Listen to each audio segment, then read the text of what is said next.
कभी सोचा है तुम किसी के लिए हर वक्त अवेलेबल रहते हो, फिर भी तुम्हारी वैल्यू जीरो क्यों हो जाती है? कभी देखा है जैसे ही तुम पीछे होते हो वही इंसान अचानक याद करने लगता है? ये कोइंसिडेंस नहीं है, ये साइंस है। और आज मैं तुम्हें वही साइंस बताऊंगा जिससे तुम बिना भीख मांगे, बिना ड्रामा किए किसी को अपनी कमी महसूस करवा सकते हो। अगर तुम रेडी हो तो वीडियो को एंड तक देखना, क्योंकि ये स्क्रिप्ट सिर्फ सुनने के लिए नहीं, यूज करने के लिए है।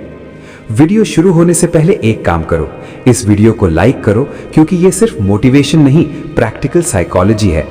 और कमेंट में लिखो तुम्हारी प्रॉब्लम। किसने तुम्हें इग्नोर किया? एक्स ने, क्रश ने, फ्रेंड ने या फैमिली ने? कमेंट करो, क्योंकि शायद तुम्हारी स्टोरी किसी और को भी हील कर दे। और जितना ज्यादा तुम वीडियो को हाइप करोगे, उतना ज्यादा ये उन लोगों तक पहुंचेगी जो आज तुम्हारी जगह पर खड़े हैं। जेन जी, सुनो, ये दुनिया इमोशंस पर नहीं, रिएक्शंस पर चलती है। जो चीज इजीली मिल जाती है उसकी रिस्पेक्ट नहीं होती, और जो थोड़ी सी भी स्कैर्स हो जाए वही वैल्यूएबल बन जाती है। तुम्हारी प्रॉब्लम ये नहीं है कि तुम बुरे हो, तुम्हारी प्रॉब्लम ये है कि तुम हमेशा अवेलेबल हो, और साइंस के हिसाब से अवेलेबिलिटी वैल्यू को किल कर देती है। आज हम बात करेंगे human psychology, neuro science, attachment theory और बिहेवियरल साइंस के बारे में। और मैं तुम्हें बताऊंगा कि कैसे बिना टॉक्सिक बने, बिना मैनिपुलेट किए तुम अपनी एब्सेंस से किसी का दिमाग हिला सकते हो। Rule number 1, over exposure kills attraction. Science कहता है जब कोई चीज बार बार मिलती रहे तो दिमाग उसे नॉर्मल मान लेता है। इसे कहते हैं हेडोनिक एडेप्टेशन।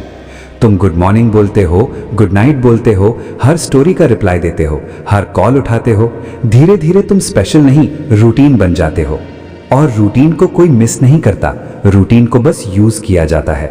इसलिए पहला स्टेप है कंट्रोल्ड एब्सेंस। मतलब अचानक गायब हो जाना नहीं, बल्कि थोड़ा कम दिखना, थोड़ा कम रिएक्ट करना, थोड़ा कम एक्सप्लेन करना। जब तुम कम होते हो तब दिमाग गैप फिल करने लगता है, और गैप फिल करना ही मिसिंग का प्रोसेस है। Rule number 2, uncertainty creates obsession. Human brain को सर्टेनिटी बोरिंग लगती है। जब किसी को पता होता है कि तुम हमेशा मिलोगे, हमेशा मान जाओगे, हमेशा वेट करोगे, तो उनके दिमाग में तुम्हारी जगह फिक्स हो जाती है। लेकिन जैसे ही तुम अनप्रिडिक्टेबल होते हो, कभी रिप्लाई फास्ट, कभी लेट, कभी अवेलेबल, कभी बिजी, दिमाग डोपामिन रिलीज करता है। यही रीजन है कि टॉक्सिक लोग या मिक्स सिग्नल देने वाले लोग ज्यादा याद आते हैं, क्योंकि दिमाग रिवॉर्ड के पीछे पागल हो जाता है।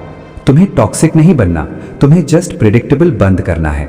Rule number 3, stop explaining, start living. जब तुम बार बार अपनी फीलिंग्स एक्सप्लेन करते हो, तुम अपनी वैल्यू को जस्टिफाई कर रहे होते हो, और जो चीज जस्टिफाई करनी पड़े वो हाई वैल्यू नहीं होती। साइंस कहता है हाई वैल्यू इंडिविजुअल्स अपनी वर्थ प्रूव नहीं करते, वो बस एग्जिस्ट करते हैं। अगर कोई तुम्हें इग्नोर करता है, तुम एक्सप्लेनेशन मत दो, तुम ओवर टेक्स्ट मत करो, तुम गिल्ट ट्रिप मत दो, तुम अपनी लाइफ को प्रायोरिटी बनाओ। Gym, skills, friends, goals.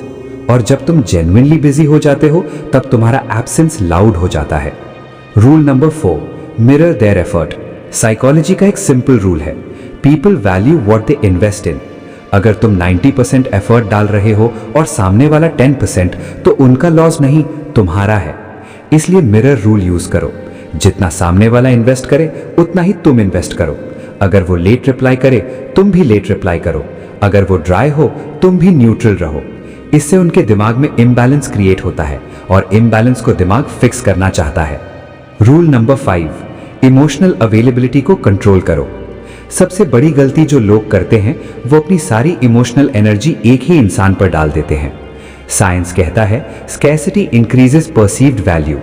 तुम्हारा टाइम, तुम्हारा अटेंशन, तुम्हारा इमोशनल सपोर्ट, ये सब अनलिमिटेड मत बनाओ। जब तुम हर वक्त अवेलेबल होते हो, तुम थेरेपिस्ट बन जाते हो, पार्टनर नहीं। थोड़ा सा स्पेस, थोड़ा सा डिस्टेंस, थोड़ा सा साइलेंस। साइलेंस दिमाग को बोलने पर मजबूर करता है। Rule number 6, identity shift. ये सबसे पावरफुल स्टेप है। तुम किसी को अपनी कमी तब महसूस करवा सकते हो जब तुम वही पुराने वर्जन ना रहो जिससे वो बोर हो चुके हैं। साइंस कहता है हम लोग इमोशन से नहीं, कॉन्ट्रास्ट से रिएक्ट करते हैं। अगर तुम वीक थे और स्ट्रांग बन गए, अगर तुम नीडी थे और फोकस्ड बन गए, अगर तुम हमेशा अवेलेबल थे और अब सिलेक्टिव हो गए, तो कॉन्ट्रास्ट उनके दिमाग को हिट करता है। और तब उन्हें रियलाइज होता है, शिट, ये इंसान चेंज हो रहा है, और चेंज का डर मिसिंग से बड़ा होता है। Rule number 7, no revenge no drama. याद रखना, तुम्हारा गोल किसी को पनिश करना नहीं, तुम्हारा गोल अपनी वैल्यू वापस लेना है। साइंस क्लियर कहता है, ड्रामा लोअर स्टेटस। अगर तुम सैड कोट्स लगाते हो, इनडायरेक्ट स्टोरीज डालते हो, ऑनलाइन अटेंशन मांगते हो, तुम अपनी पावर लीक कर देते हो। रियल पावर साइलेंस में होती है, ग्रोथ में होती है, कंसिस्टेंसी में होती है। Rule number 8, let them feel the consequence not the lecture. किसी को लेक्चर देने से रियलाइजेशन नहीं होता, कॉन्सिक्वेंस से होता है। तुम्हारा कॉन्सिक्वेंस है तुम्हारा एब्सेंस, तुम्हारी रिड्यूस्ड एनर्जी, तुम्हारी शिफ्टेड प्रायोरिटी। और जब वो पूछें क्या हो गया, तुम बदल गए हो, तुम कामली बोलो लाइफ बिजी है, बस। यही सेंटेंस उनके दिमाग में 100 सवाल डाल देगा। अब सुनो केयरफुली, तुम किसी को फोर्स नहीं कर सकते कि वो तुम्हें मिस करे, लेकिन तुम अपनी वैल्यू इतनी हाई कर सकते हो कि तुम्हारी एब्सेंस उन्हें अनकंफर्टेबल कर दे। साइंस यही कहती है, वैल्यू प्रेजेंस से नहीं, एब्सेंस से समझ आती है। अगर तुम्हें यह वीडियो थोड़ी सी भी रियल लगी तो वीडियो को लाइक करो, इसे हाइप दो और कमेंट में अपनी स्टोरी लिखो।